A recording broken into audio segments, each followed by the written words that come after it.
Vitamin हमारे स्वास्थ्य के लिए आवश्यक ऐसे यौगिक होते हैं जो कई खाद्य पदार्थों में बहुत कम मात्रा में पाए जाते हैं। तो इसलिए इनको प्राप्त करने के लिए हमें कई खाद्य पदार्थों का सेवन करना पड़ सकता है और इनका निर्माण चूंकि हमारे शरीर में होता भी नहीं है, इसलिए इसे हमें आहार से प्राप्त करना ही एकमात्र विकल्प है। और हमें स्वस्थ रहने के लिए हालांकि बहुत कम विटामिन तत्वों की जरूरत पड़ती है, लेकिन उनकी जरूरत हमें पड़ती ही है। अब आप जानना चाहेंगे कि इसका हमारे शरीर में उपयोग क्या है। तो शारीरिक संरचना के रख रखाव, उसकी वृद्धि और विकास के लिए और इम्यूनिटी बढ़ाने में विटामिन सहायक होते हैं।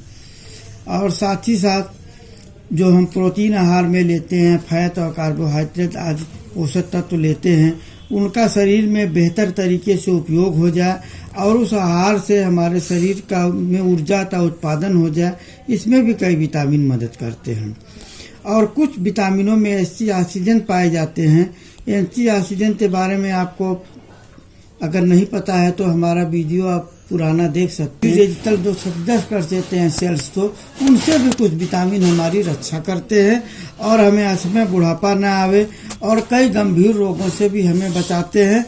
और विभिन्न एंजाइम और हार्मोन के उत्पादन के लिए भी ये विटामिन बहुत ही सहायक होते हैं। अब विटामिन दो प्रकार के होते हैं, जल में घुलनशील विटामिन और फैट में घुलनशील विटामिन।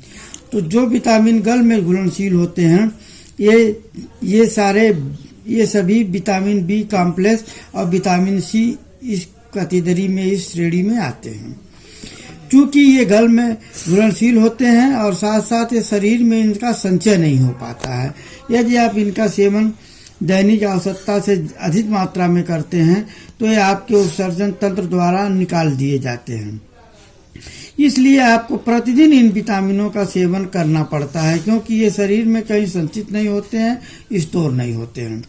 और जल में घुलनशील विटामिन ऊष्मा, हवा और प्रकाश से संपर्क में आने पर नष्ट भी हो जाता है। इसलिए इन विटामिनों का तो रोज हमें सेवन करना ही करना है, इसका कोई विकल्प नहीं है। चाहे आप इतना सारा भोज खाने का पदार्थ का सेवन करें और चाहे आप सप्लीमेंट के रूप में सेवन करें, तो प्रैक्टिकली ये संभव नहीं है कि हम बहुत सारे खाद्य पदार्थ एक दिन में रोज खाएं।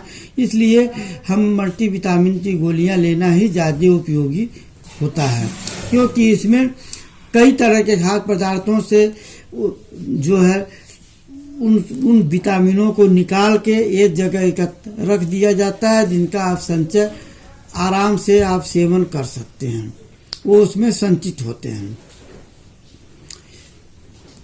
और जो फैट में घुलनशील विटामिन होते हैं वो हमारे लीवर में जाके संचित हो जाते हैं और शरीर से इनका निकास नहीं होता है।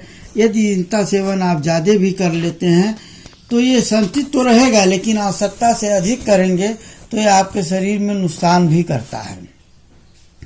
अतः यह जल में घुलनशील विटामिन की तुलना में अधिक अस्थायी होता है आपके शरीर में और खाना पचने और फूड प्रोसेसिंग में भी जल्दी ये नष्ट नहीं होता है।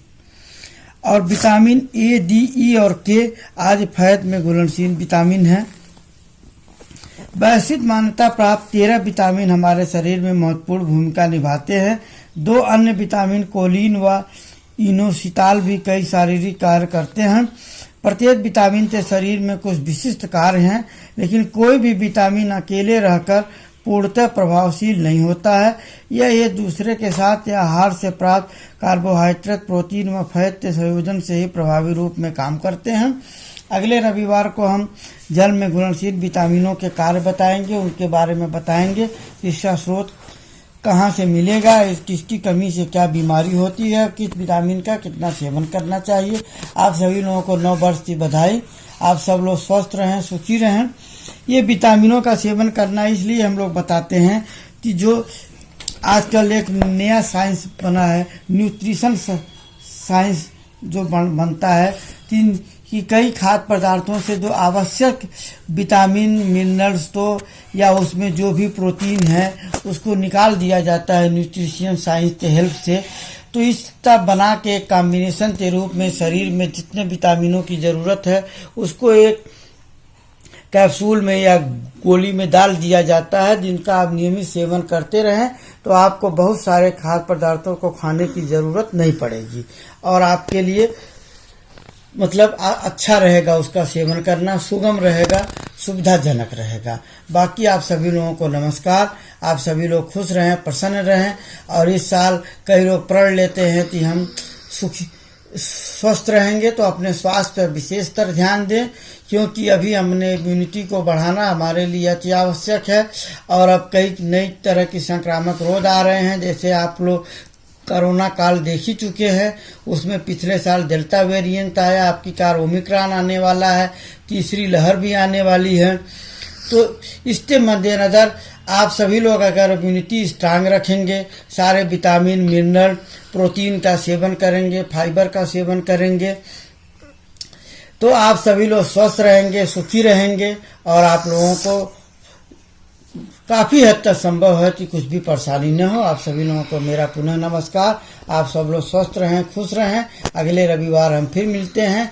और अगर हमारा कार्यक्रम आपको अच्छा लगे, चैनल अच्छा लगे, तो प्लीज़ इसे लाइक करिए, सब्सक्राइब करिए, शेयर करिए। नमस्कार।